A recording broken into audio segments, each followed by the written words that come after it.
바꿀 수 없는 것이라는 제목으로 하나님의 말씀을 증거하고자 합니다. 과거에 우리의 수많은 선택들이 오늘 우리의 모습을 만들었습니다. 그런데 그 과거를 우리가 마음대로 바꿀 수가 없습니다.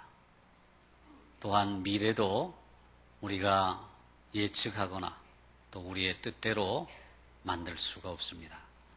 우리는 과거와 미래 사이에 긴장 속에서 살아갑니다.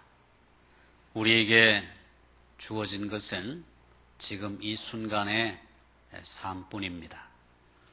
돌이킬 수 없는 과거는 우리의 기억 속에 살고 있고 예측할 수 없는 미래는 우리의 상상 속에 살고 있습니다.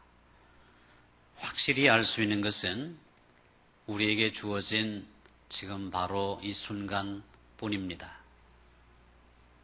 하지만 하나님께서는 시간의 제약을 받지 않으십니다. 시편 기자의 고백이 옳습니다. 산이 생기기 전, 땅과 세계도 주께서 조성하시기 전 영원부터 영원까지 주는 하나님이시니이다. 주의 목전에는 천년이 지나간 어제 같으며 밤의 한 경점 같을 뿐이니이다 하는 이 말은 지극히 옳은 말입니다. 이런 하나님과는 달리 우리는 시간을 초월하지 못합니다. 과거는 우리가 내린 일련의 선택들의 결과로 우리에게 영향을 미치지만 한 번 선택하면 그것으로 끝일 뿐 지금 와서 돌이킬 수가 없습니다. 실제로 결과를 당할 때까지는 그 영향이 구체적으로 어떠할지를 알지 못하지만 각 선택의 결과는 평생 우리의 삶에 영향을 미칩니다. 우리는 부부가 결혼하여 100년을 해로할 수도 있지만은 결혼 후에 불과 몇 년 후에 배우자를 잃을 수도 있습니다. 우리가 100세까지 장수할 수도 있지만 혹 30세, 40세에 단명할 수도 있습니다. 우리의 삶에 지나간 경로를 돌아보며 우리의 삶을 돌이켜보면 우리의 선택의 무게를 실감할 때가 많습니다. 인생의 많은 일들이 사실 당시에는 사소하게 보이지만 그 단 하나의 선택이 우리의 남은 생애를 결정할 때가 참으로 많습니다. 작은 것 한 가지의 선택이 어쩌면 평생 동안 우리를 선택할지도 모릅니다. 그리고 사실이 그러합니다. 우리가 대학을 선택하는 일, 직장을 선택하는 일, 배우자를 선택하는 일, 그리고 교회를 선택하는 일, 이 모든 일이 우리에게 어쩌면 영원히 영향을 미칠 수도 있는 것입니다. 우리의 선택이 우리 자신에게만 영향을 미치는 것이 아니라 우리의 선택이 다른 사람에게까지도 영향을 미칠 수 있습니다. 한 가난한 아이에게 준 장학금이 도구가 되어서 미국의 유명한 하버드 대학의 총장을 만들 수도 있습니다. 그리고 그것은 실제 일입니다. 그리고 그런 선행의 선순환을 통해서 수많은 미담이 연쇄적으로 일어나게 되는 것입니다. 그러나 우리의 잘못된 선택들에도 끔찍한 결과가 수반됩니다. 밧세바와의 다윗의 분류는 가정적으로 끔찍한 비극을 초래했습니다. 날마다 담배를 2갑씩 피우다가 폐암에 걸려 사망합니다. 날마다 소주를 2병씩 마시다가 간암에 걸려 사망합니다. 음주운전자가 아무런 죄도 없는 애꿎은 사람들의 목숨을 앗아가 한 가정을 파멸로 몰아넣습니다. 이처럼 우리의 선택의 결과는 돌이킬 수 없는 영원한 결과를 만들어낼 때가 많습니다.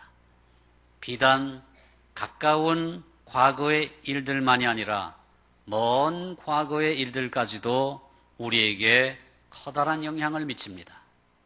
사실 우리는 그런 사건들이 내 삶을 어떻게 빚어왔는지 별로 생각하지 않고 지내기가 일쑤입니다. AD 312년, 머나먼 옛날의 얘기입니다. 로마의 콘스탄티누스 황제는 예수님을 개인의 구주로 영접하고 회심하게 됩니다. 그의 회심 이후에 그의 어머니와 그가 교회에 베푼 호의는 박해받던 기독교를 단연 서방의 지배적인 종교가 되게 하였습니다. 지금 내가 교회를 다니고 예수를 믿는 사람이 된 까닭도 따지고 보면 그 배경으로 거슬러 올라갈 수 있습니다.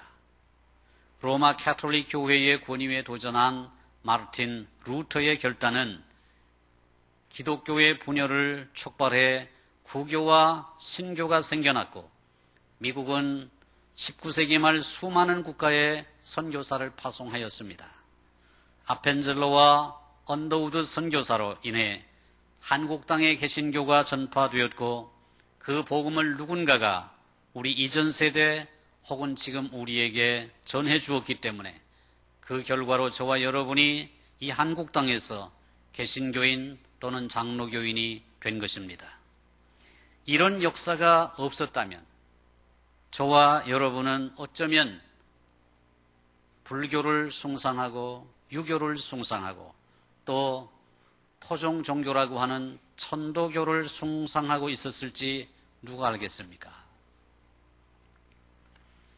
2차 세계대전 중에 유대인 정신과 의사이자 수용소 생존자인 빅터 프랭클 박사가 있습니다. 그는 사랑하는 아내를 비롯하여 자신의 소중한 것을 모두 그 포로 수용소에서 잃어버렸습니다. 선택의 여지 없이 주어진 고난이었습니다. 그는 분명 자신의 통제를 벗어난 외부 세력의 피해자였습니다. 그와 배경이 같은 수백만 명의 사람들이 똑같은 운명을 겪었습니다. 빅터 프랭클은 수용소의 포로들이 그 대부분이 상황의 지배에 자신의 삶을 방치하며 아무렇게나 살아가는 모습을 지켜보았습니다. 그리고 그들은 그들의 생각대로 결국 그렇게 무의미한 삶을 수용소에서 마치고 말았습니다. 그들의 삶은 그들에게 강요되었던 끔찍한 상황에 궁극적인 귀결에 지나지 않았습니다. 어쩌면 당연한 일이었습니다. 그러나 모든 사람이 다 그런 것은 아니었습니다. 놀랍게도 그 말 못할 고통의 현장 속에서 그 고통에 지배당하지 아니하고 오히려 선택의 위력을 발휘한 그리하여 그들만의 길을 선택한 사람들이 있었습니다. 프랭클은 이렇게 결론 지었습니다. 포로 수용소에서의 수면 부족, 음식 부족, 온갖 정신적 스트레스 따위의 조건들을 보면 포로들이 결코 특정 방식의 반응을 벗어날 수 없을 것 같지만 결국 분명한 것은 각 포로가 결국 어떤 사람이 되었는지는 수용소 자체의 영향력의 결과가 아니라 자신의 내적 결단의 결과였다는 것입니다. 그러므로 근본적으로 인간은 누구나 그런 상황 속에서 정신적, 영적으로 내가 어떤 존재가 될 것인지 스스로 결단할 수 있다는 것입니다. 프랭클의 말처럼 대다수 포로들은 환경의 지배에 자신을 방치한 채 수용소의 조건이 허용하는 존재의 범주를 벗어나지 못했습니다. 우리도 과거에 그와 똑같이 반응한 경우가 많이 있습니다. 과거가 허용하는 존재의 범주를 벗어나지 못한 채 과거에 자신의 운명의 결정권을 내어 주어버린 것입니다. 물론 이상적인 상황에서는 그것도 매력 있는 대안이 될 수 있을 것입니다.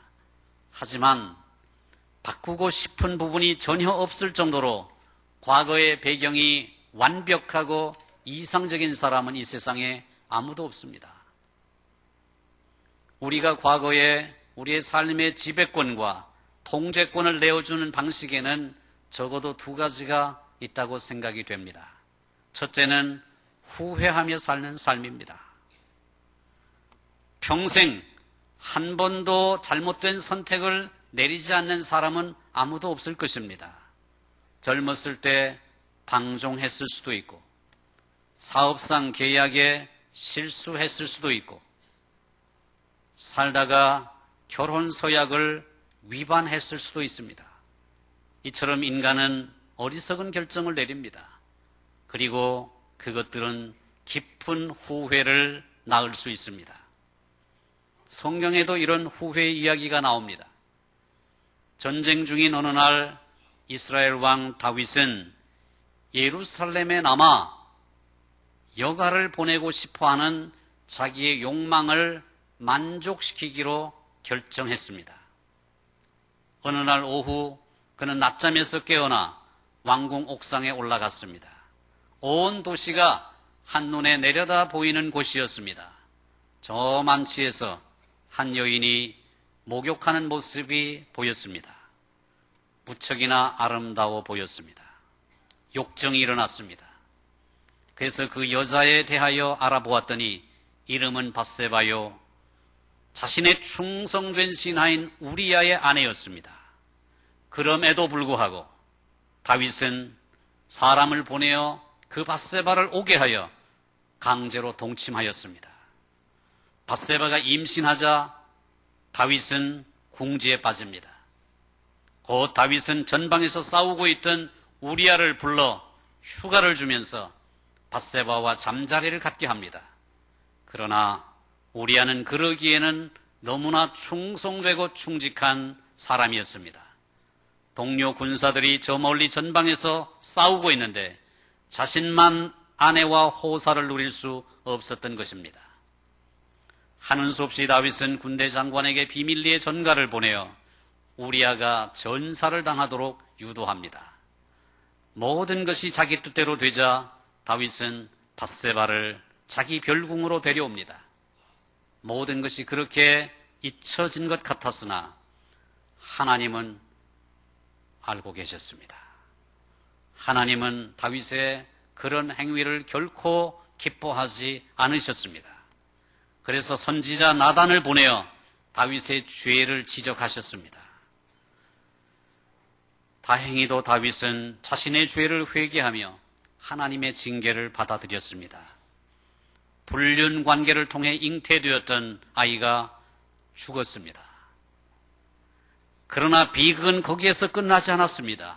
이미 죄를 회개했는데도 뭔가 복병 같은 것이 다윗의 영혼 속에 파고들었습니다.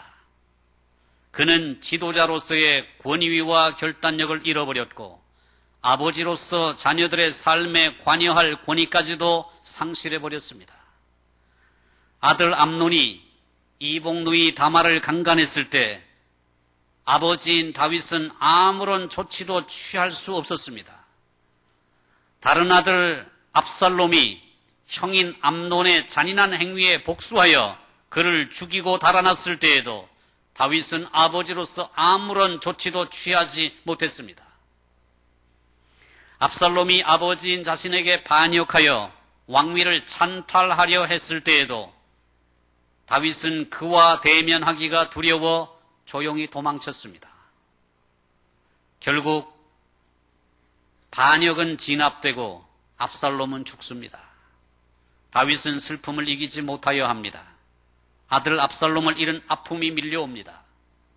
자기 아들이 죽은 이유를 너무나도 잘 알고 있었기에 후회도 밀물처럼 밀려왔습니다. 밧세바와 동침하기로 한 그 첫 결정이 그의 가슴을 훑고 지나갑니다. 그 일이 몰고 온 끔찍한 결과를 그는 똑똑히 경험한 것입니다. 그 순간 다윗의 입에서 동서고금의 모든 문학을 통틀어 가장 슬픈 탄식 중에 하나가 새어나옵니다. 내 아들 압살롬아, 내 아들 압살롬아, 내가 너를 대신하여 죽었더라면 압살롬 내 아들아.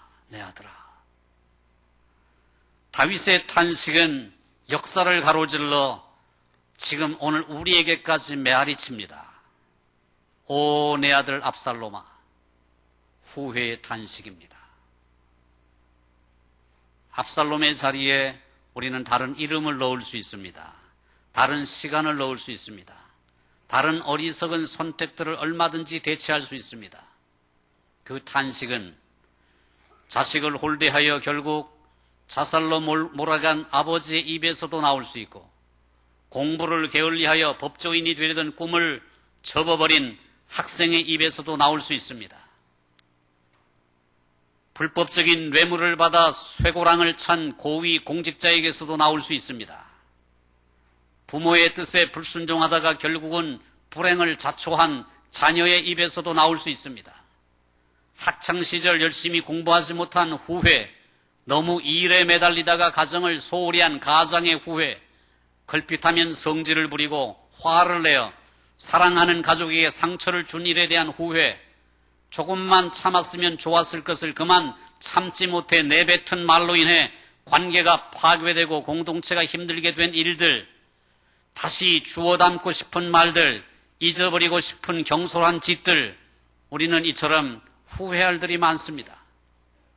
신앙에 대한 열의는 있었지만 꼭 있어야 할 겸손이 없어서 많은 사람들에게 도움을 주면서도 그에 못지않은 많은 사람들에게 상처를 준 일들, 우리 딴에는 열심히 신앙생활을 한다고 생각하는데 우리를 향하여 다른 사람이 네가 말하는 기독교 신자가 너 같은 사람이라면 난 절대 그렇게 되고 싶지 않아 라고 말한다면 어떻겠습니까? 그리스도인의 열정으로 위장되었던 교만과 사랑이 전혀 담겨 있지 않은 비판을 위한 비판은 또 어떻습니까? 무심코 던진 한마디가 제3자를 통해 본인의 귀에 들어가면 우정에 심각한 타격을 입힐 수도 있습니다. 순간적인 화를 참지 못해서 진짜 화를 부르는 경우도 참으로 많습니다. 그리스도인이 아닌 이웃을 따뜻하게 대접하지 못할 때에 우리는 그런 냉담함 때문에 사람들은 기독교 신앙에 적대감을 가질 수도 있습니다. 후회하는 사람들은 자신의 과거를 바꾸고 싶어 하지만 그것은 영영히 이룰 수 없는 소원입니다. 우리는 그저 그렇게 하지 말 것을, 그렇게 할 것을 껄껄 단식만 읊조릴 수 있을 뿐입니다. 그때 그 사람을 만나지 말 것을, 그날 밤 내가 술을 마시지 말 것을, 내가 여행 전에 타이어를 점검할 것을, 사랑하는 딸과 더 많은 시간을 보낼 것을, 내가 담배만 끊었어도 그런 일은 생기지 않았을 텐데, 그때 부모님의 말씀에 순종할 걸, 이런 따위의 후회가 우리에게 얼마나 많습니까? 그러나 후회는 그저 후회로 남을 뿐 안타깝게도 돌이킬 수 있는 길은 없습니다. 그것은 과거이기 때문입니다. 과거는 이런 후회라는 방식으로 우리의 삶을 지배합니다. 과거가 우리를 지배할 수 있는 길은 후회만이 아닙니다. 원한도 같은 일을 할 수 있습니다. 후회는 대개 자신이 내린 선택과 관련됩니다. 하지만 원한은 대개 타인이 내린 선택에서 비롯됩니다. 내가 당한 일을 섬뜩하게 회상할 때 원한이 치솟습니다. 원한은 우리의 마음을 분노와 복수의 도가니로 만들 수 있습니다. 원한을 품은 사람은 자기가 당한 상처와 피해와 고통밖에 생각할 수 없습니다. 잠에서 깨어날 때마다 동업자가 사기를 쳐서 사업을 도산시킨 일만 떠올리며 분해하는 사람들이 있을 수 있습니다. 선수생의 마지막 해에 소속팀을 결승에 올려놓을 수 있는 유일한 기회를 수비수가 패스를 잘못하는 바람에 그냥 날려버린 사람도 있을 수 있습니다. 음주운전자가 자신의 가족의 운명을 바꾸어 놓아버리는 바람에 죽는 날까지 원한을 품고 살아가는 사람도 있습니다. 원한은 우리의 영혼의 독소가 됩니다. 독일의 나치의 잔악성에 대해서 어떤 사람은 이런 말을 하였습니다. 누가 내 마음을 혀로 핥을 수만 있다면 그 입에는 독이 묻어날 것입니다. 그 마음에 독이 가득한 것입니다. 원한이 가득한 것입니다. 원한은 그러나 우리의 건강을 해치고 관계를 파괴하고 친구와 적을 모두 벌하며 가는 곳마다 쑥대밭을 만듭니다. 대학 시절에 셰익스피어의 4대 비극을 읽었습니다. 그 중에 하나인 오셀로. 그 오셀로를 보면 권세 있는 귀족 오셀로가 데스데모나라는 보기 드물게 예쁘고 착한 여자와 사랑에 빠지는 이야기가 나옵니다. 그들은 결혼하여 함께 행복하게 살아갑니다. 그런데 오셀로에게는 이아고라는 부하가 있었습니다. 그런데 이아고는 오셀로의 부관 자리를 다른 부하인 캐시오에게 빼앗기자 그 굴욕의 상처에 한을 품고 복수를 꿈꿉니다. 그는 오셀로에게 거짓으로 충성하여 신임을 얻어냅니다. 그리고는 간교하게 그는 오셀로의 아내인 데스데모나가 정절을 벌였다는 의심을 품게 만듭니다. 오셀로는 의처증 증세를 보이며 난폭하게 아내에게 성질을 부립니다. 이아고는 자신이 휘두르는 권력과 자신이 행하는 악을 즐깁니다. 그는 혼잣말로 이렇게 중얼거립니다. 오셀로에서 유명한 말입니다. 지옥에 신성하며 악마들은 가장 어두운 죄의 옷을 입을 때에도 처음에는 천국의 모습으로 가장한다네. 지금 내가 하는 것처럼. 이윽고 이아고는 본색을 드러내 오셀로 부부를 한꺼번에 삼켜버릴 수 있는 그물을 엮습니다. 그리고 모든 일을 성공리에 마칩니다. 오셀로는 그 그물에 걸려들어 결국 자기 아내인 사랑하는 아내 데스데모나를 죽입니다. 아내가 죽은 후에야 그는 아내의 결백을 깨닫게 되고 결국 그 죄책감에 사로잡혀 자기 목숨마저 끊습니다. 원한을 품은 사람들은 이처럼 자기 나름대로 논리가 있습니다. 그것은 곧 피해자의 논리입니다. 모두가 불공평하다는 것입니다. 어쩌면 피해자의 그런 생각은 옳을 수 있습니다.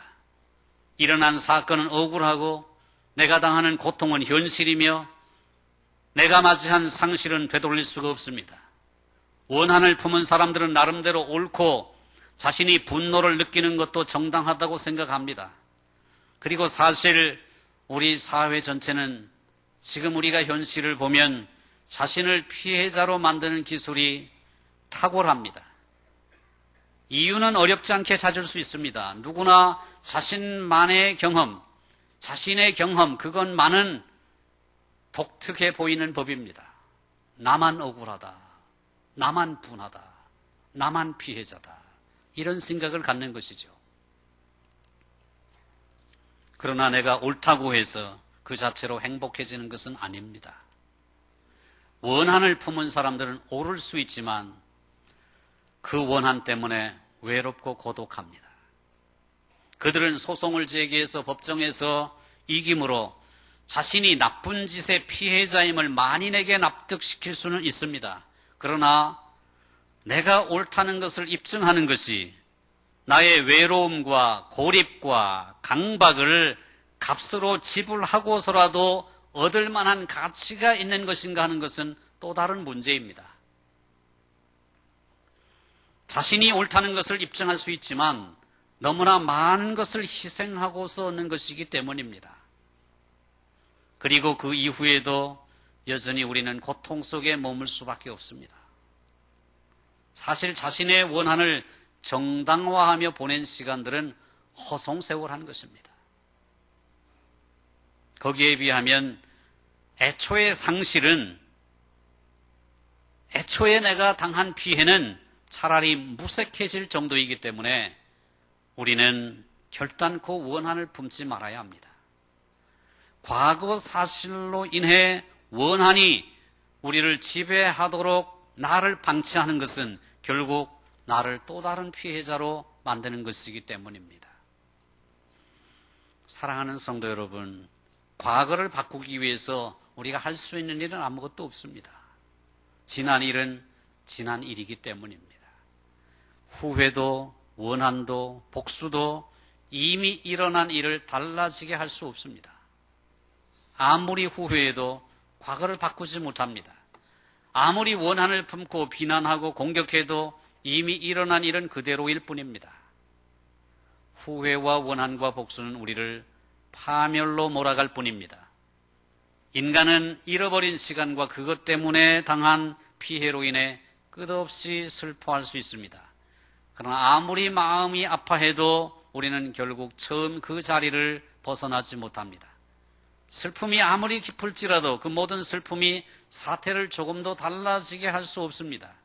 잃어버린 것은 나에게 되돌아오지 않습니다. 남은 것이라고는 빈자리를 확인시켜주는 상처뿐입니다. 결국 중요한 것은 이것입니다. 우리가 실패한 것들, 우리가 당한 상처들, 그것 때문에 내가 후회하고 원한을 가지고 주저앉아 있을 것인지, 아니면 그럼에도 불구하고 우리가 그 아픔을 안고서라도 계속해서 전진할 것인지, 그것을 우리는 선택할 수 있을 뿐입니다. 계속 전진할 경우에도 우리가 꼭 알아야 할 것이 있습니다. 상처를 우리가 그대로 지고 가야 한다는 것입니다. 그러므로 과거를 후회하거나 상처에 대해서 원한을 품기보다는 과거의 실패와 상처에 상관없이 어쨌든 하나님의 은혜를 의지하여 앞으로 전진하는 법을 배워야 합니다. 이미 일어난 일은 바꿀 수 없지만 우리 힘으로 할 수 있는 한 가지 일이 있습니다. 그것은 바로 과거를 속량하시고 구속하시는 하나님을 믿는 것입니다. 그리고 그 상처를 싸매어 주시는 하나님의 위로를 기대하는 것입니다. 오늘 본문을 보면은 다윗이 밧세바와의 사이에서 낳은 아이를 하나님께서 치셨습니다. 몹쓸 병에 걸린 것입니다. 죽을 병에 걸린 것입니다. 다윗은 그 아이를 위하여 7일 동안이나 금식하고 밤새도록 땅에 엎드려 하나님의 긍휼과 자비를 구했습니다. 그러나 그럼에도 불구하고 결국 그 아이가 죽었습니다. 식음을 전폐하고 하나님께 간구하던 다윗이 그 아이가 죽은 줄을 알았을 때에 신하들은 그의 안위를 걱정하였습니다. 죽기도 전에 1회 동안이나 식음을 전폐하고 땅에 엎드려 있었던 다윗인데 이제 아이가 죽었으니 어찌할꼬 하고 다윗을 걱정하였습니다. 그러나 뜻밖에도 다윗은 아이가 죽은 것을 알았을 때 오히려 땅에서 일어나 몸을 씻고 기름을 바르고 의복을 갈아입고 여호와의 전에 들어가서 경배하고 왕궁으로 돌아와 명령하여 음식을 차리게 하고 먹었습니다. 깜짝 놀란 신하들이 다윗에게 아이가 살았을 때는 그를 위하여 금식하고 우시더니 죽은 후에는 일어나 잡수시니 이 일이 어찌 됨이니까? 라고 물었습니다. 그때 다윗이 이렇게 대답하죠. 아이가 살았을 때에 내가 금식하고 운 것은 혹시 여호와께서 나를 불쌍히 여기사 아이를 살려주실는지 누가 알까 생각함이거니와 지금은 죽었으니 내가 어찌 금식하랴? 내가 다시 돌아올 수 있게 하겠느냐? 나는 그에게로 가려니와 그는 나에게로 돌아오지 아니하리라. 다윗은 자신이 바꿀 수 없는 일이 무엇인지 분명히 알고 있었습니다. 끝까지 하나님의 자비하심을 의지하다가 하나님께서 행하신 일이 분명해졌을 때에 그는 하나님께 반항하지 아니하고 자신의 죄값을 달게 받았습니다. 그리고 지금 그가 해야 할 일이 무엇인지를 찾은 것입니다. 그렇게 해야 오늘로 인해서 내일 또 후회하지 않게 될 것이기 때문입니다. 그리고 그런 다윗에게 하나님께서는 큰 위로로 보상해 주셨습니다. 오늘 본문 뒤에 이어지는 내용입니다. 다윗이 그의 아내 밧세바를 위로하고 그에게 들어가 그와 동침하였더니 그가 아들을 낳음에 그의 이름을 솔로몬이라 하니라. 여호와께서 그를 사랑하사 선지자 나단을 보내 그의 이름을 여디디야 여호와께 사랑을 입었다. 그렇게 하시니 이는 여호와께서 사랑하셨기 때문이라. 사랑하는 성도 여러분, 이처럼 과거의 실패와 상처에 연연하지 아니하고 믿음으로 오늘 하나님께서 기뻐하시는 일을 행할 때에 하나님의 위로가 임하는 것입니다.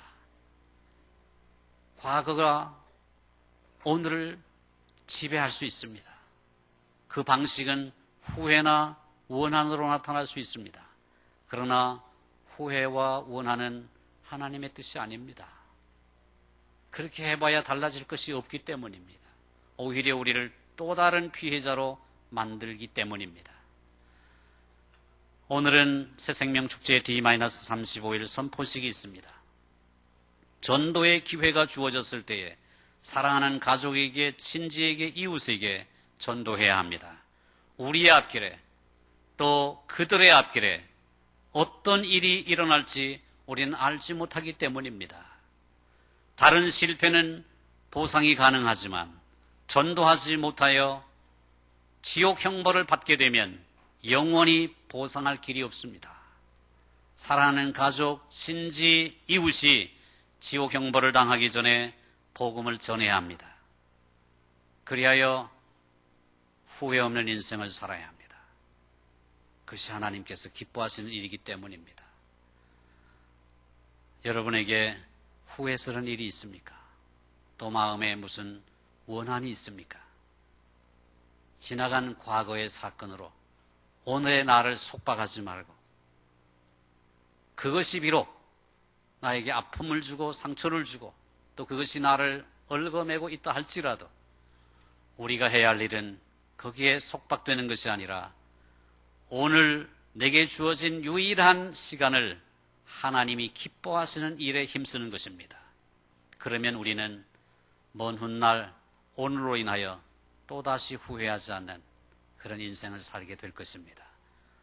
바로 오늘 지금 하나님께서 기뻐하시는 일이 무엇인가 그것을 찾아 앞으로 하나님을 의지하여 전진하시는 여러분 되시기를 주의 이름으로 축원드립니다. 우리 함께 기도합니다.